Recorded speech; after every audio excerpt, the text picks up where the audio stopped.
In this video we shall talk about the creatures of the Dune universe called the sandworms, or also known as the Shai-Hulud in the Fremen language of their world, and what we know of the 2020 version of it. Introduced in the 1965 novel, sandworms are colossal worm-like creatures that live in the desert planet called Arrakis.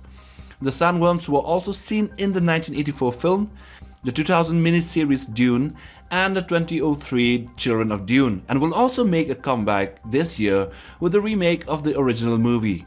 These sandworms produce a drug called the melange, also known colloquially as the spice, which is highly prized across the universe for its medicinal and mystical properties.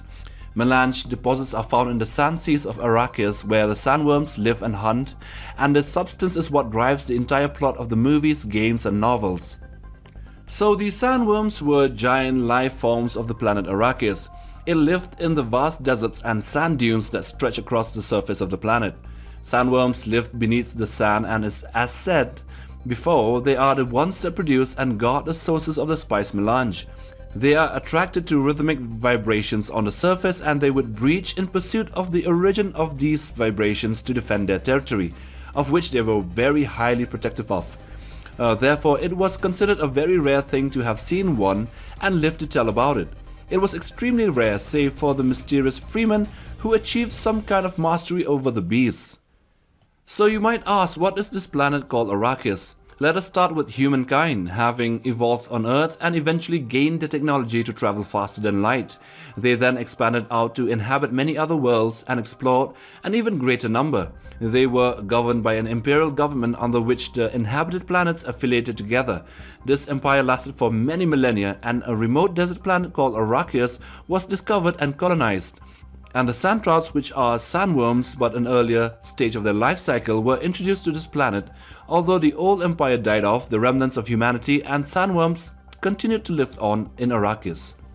So let's talk about their size. These huge creatures are thought to grow up to 1000 meters or 3300 feet long, and with a width of more than 100 meters or 330 feet. But that is just legend behind these beasts in the Dune universe, although very rarely specimens of up to 450 meters long were spotted by observers in the planet's deep deserts. And just to make a comparison, the blue whale is only about 7% the length of a large sandworm. Although the spice harvester factories have reported that there was a sandworm with a mouth of 120 meters or 400 feet across.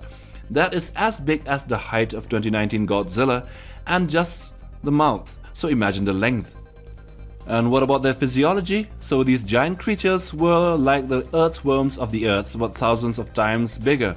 They ate sand and the inorganic and dry components of the Arrakis crust. It is also believed that they sifted the sand plankton for nourishment.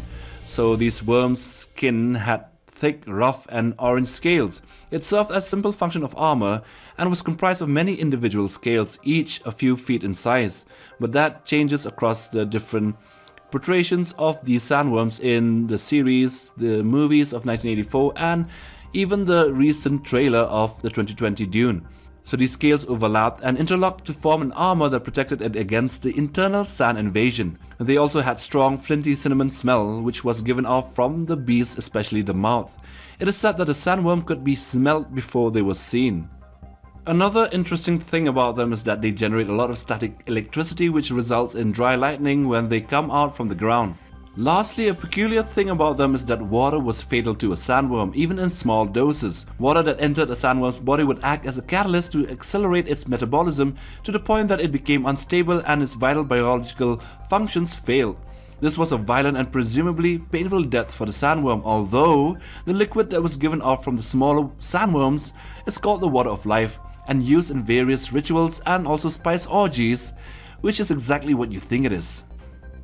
So let's talk about the life cycle. These giants start out very humble as they begin as microscopic forms called the sand plankton, which are also consumed for nourishment when they are adults. They then develop into a larval form, which are called sand trouts, and they are small and leathery, kind of like leeches. And they're termed sand trouts, which is also their form when they were introduced into the planet.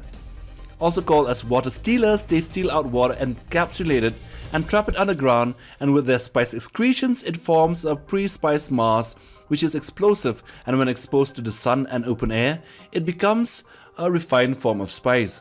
This process kills a lot of sand trouts, and the few survivors hibernate for 6 years or so and emerge as sandworms that are 3 meters or 10 feet long. Then they keep on growing. So what is their importance? The sandworm were essential as they are the only reason for the creation of the spice melange. And altogether, on a macro scale, the sandworms had a very enormous impact on humanity.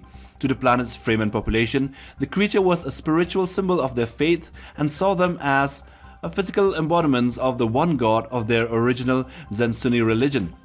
Within this, the Fremen culture, the sandworm had several additional names, notably the Maker and Shai Hulud, which meant Old Man of the Desert or Old Father, Eternity or Grandfather of the Desert. However, young sandworms were used by the Fremen for special ceremonies, for inducting new Sayadinas or Reverend Mothers, and was a prime example of the sandworm's essential cultural role, and also, remember the spice orgies. So where did they come from? Although it is widely stated that the sandworms were a native life form of the planet Arrakis, and yes, it lived in the vast deserts and sand dunes that stretch across the surface of the planet, it is however canonically suggested that the sandworms were an introduced species that caused the desertification of Arrakis. In Children of Dune 1976, Leto II explains to his twin sister Ghanima that the sand trouts were introduced from some other place. Arrakis was a wet planet before, and these creatures proliferated beyond the capability of the existing ecosystem to deal with them.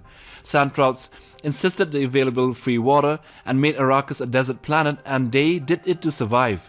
In a planet sufficiently dry, they could move on to their sandworm phases.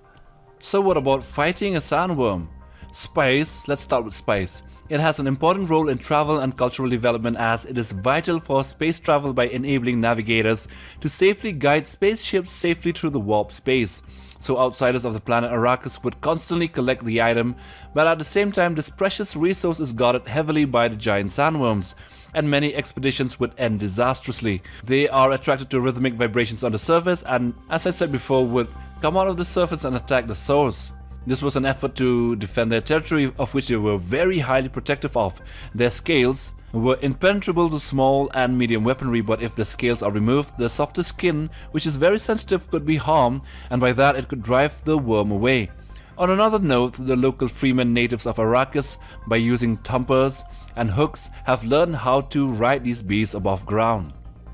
Anyway, that's all we have about the sandworms, and I know there is much more, so share your favorite parts of these Shai Huluds in the comment section below. Do leave a thumbs up for support, and also check out our MindQ Teespring store for awesome merchandise. So subscribe if you haven't, and most definitely hit that notification bell. Till next time.